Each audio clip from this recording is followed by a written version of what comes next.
Bonjour à tous. Dans cette vidéo, nous allons voir quelques notions de base sur Procreate pour réaliser des illustrations. Tout d'abord, vous allez dans Procreate et vous allez créer une nouvelle page. Moi, en général, je choisis la taille de l'écran. Et dessus, l'étape suivante, c'est d'aller importer l'image. Donc, importer photo, photo privée. Et là, vous venez, vous choisissez la photo qui vous intéresse, celle que vous voulez reproduire.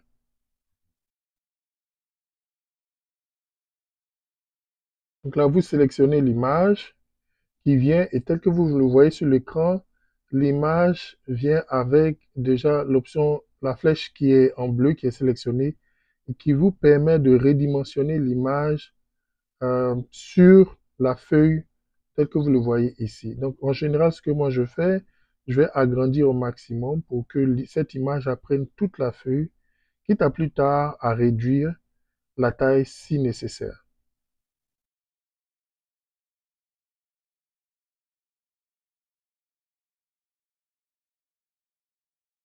Ensuite, je viens diminuer, je clique sur N et je diminue la taille, je diminue plutôt l'opacité, ce qui va me permettre de pouvoir créer une autre couche au-dessus pour effectuer mon calque. Donc, si l'image sur le calque au-dessus, je vais utiliser le pinceau d'ancrage et avec ce pinceau-là, je vais parcourir le bord de l'image. Et je vais donc parcourir ici, tel que vous le voyez, avec mon pinceau couleur noire, le bord de l'image. Je vais également l'utiliser pour euh, tracer les contours de l'oreille, des sourcils, des yeux, de la mâchoire, des lèvres, et tel que vous le voyez ici.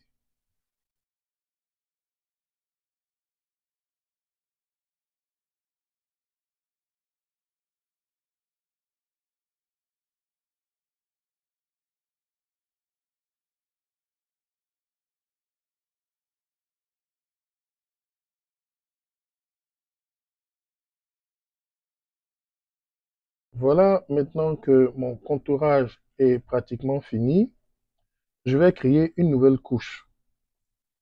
Cette couche-là, je vais l'utiliser pour mettre la couleur des cheveux.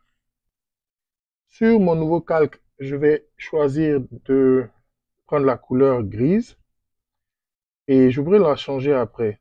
Après, maintenant, je viens dans l'option sélection. Je m'assure que je suis sur main libre et en dessous de main libre, il y a une icône en rapport avec un pot de peinture. Donc, je sélectionne cette icône-là.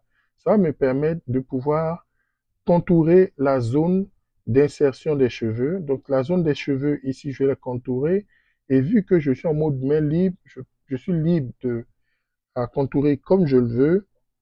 Et une fois que je vais venir je vais revenir à mon tracé initial. Une fois que je boucle, je complète la boucle, eh bien, la couleur grise va remplir ma zone de sélection. Donc, veillez à ce que vous soyez en main libre et en dessous de main libre, vous cliquez sur remplissage. Voilà. Donc, une fois que je complète la boucle, la couleur grise l'occupe. Je voudrais plus tard changer cette couleur-là. L'étape suivante, maintenant pour moi, ce sera de faire la peau. Et pour ça, je choisis une couleur. Ici, je pense que c'était un sujet caucasien. Je viens choisir par exemple un sujet noir. Donc, je fais une peau marron. Je choisis ma couleur et je vais utiliser la même outil. Là, je crée un nouveau calque en dessous de celle des cheveux qui sera pour la peau. Je vais utiliser mon outil sélection également avec remplissage qui est sélectionné en dessous et je vais commencer à contourer la peau. Et une fois que je complète la boucle, comme vous allez le voir tout à l'heure, la peau va avoir la couleur marron.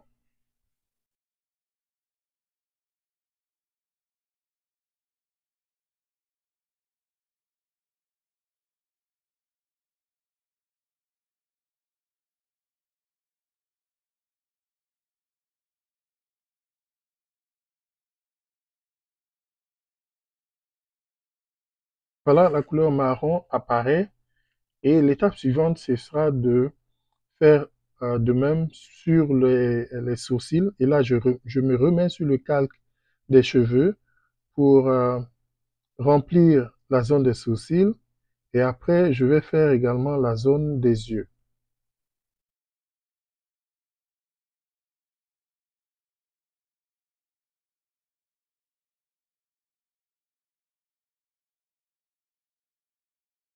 Après, je peux revenir sur le calque et choisir de changer la couleur des cheveux selon mes préférences.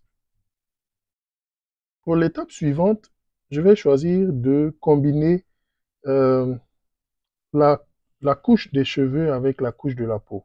Et pour ça, je clique et soit je combine, c'est-à-dire je le mets les deux dans un groupe, ou soit je clique sur fusionner avec la couche d'en bas, et là, ça me met les deux sur la même couche. Et c'est ce que je fais là maintenant. Donc à cette étape, vraiment, on est à la base, c'est-à-dire qu'on utilise, je vous ai montré comment on utilise l'option de sélection et comment on utilise les différentes couches pour pouvoir, après, pour pouvoir mettre des couleurs de peau, des couleurs de cheveux, des yeux. Là, je n'ai pas mis, mais on peut utiliser la même chose pour la couleur des lèvres. Voilà. Maintenant, je vais ajouter un peu plus de volume. Et pour ça, j'utilise l'option sélection. Et là, par exemple, je vais venir pour délimiter la zone en dessous du menton. Je vais utiliser une brosse à contour flou, à contour émoussé, si on peut le dire ainsi. Et je vais l'utiliser pour mettre de l'ombre. Donc, je teste ma broche d'abord. Et une fois que je suis satisfait du choix de la brosse, du pinceau, je vais aller contourer cette zone-là. Je vais aller plutôt remplir cette zone-là, la peindre euh, selon ma préférence. Donc, voici un peu à quoi cela ressemble.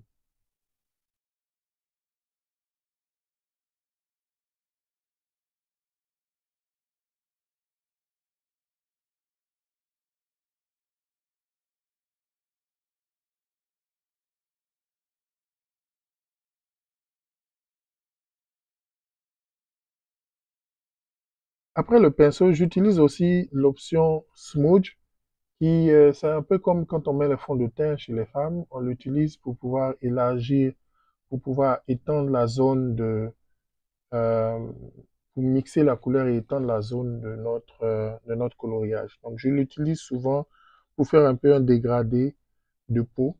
Et ensuite, je joue sur l'opacité pour voir si je trouve que c'est trop noir pour diminuer l'opacité.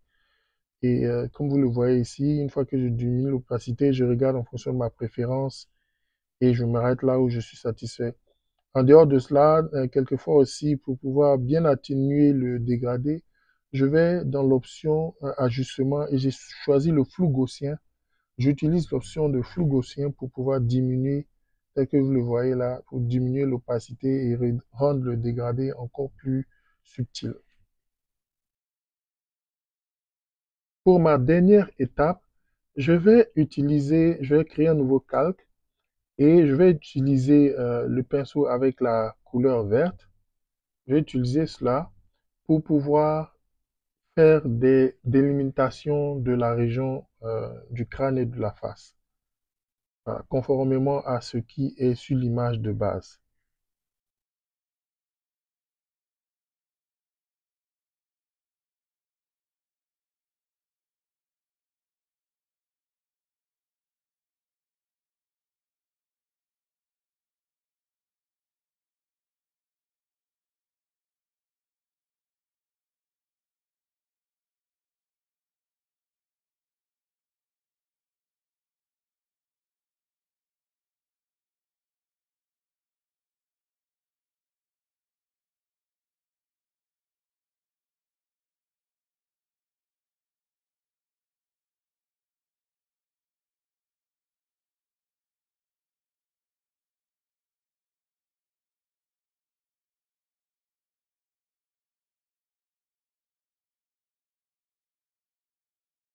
Maintenant, je vais améliorer la bordure de la zone des cheveux. Je trouve que c'est un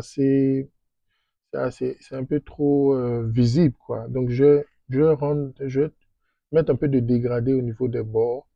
Juste pour moi, ça me permettra d'avoir un rendu qui est un peu plus intéressant. Et là, j'utilise encore l'option, l'outil Smudge. Et cet outil Smooge en forme de doigt là, qui est juste après l'outil pinceau et l'outil gomme, je l'utilise et maintenant je viens comme ça au niveau des bords là et je glisse avec mon stylo pour pouvoir améliorer la zone de transition.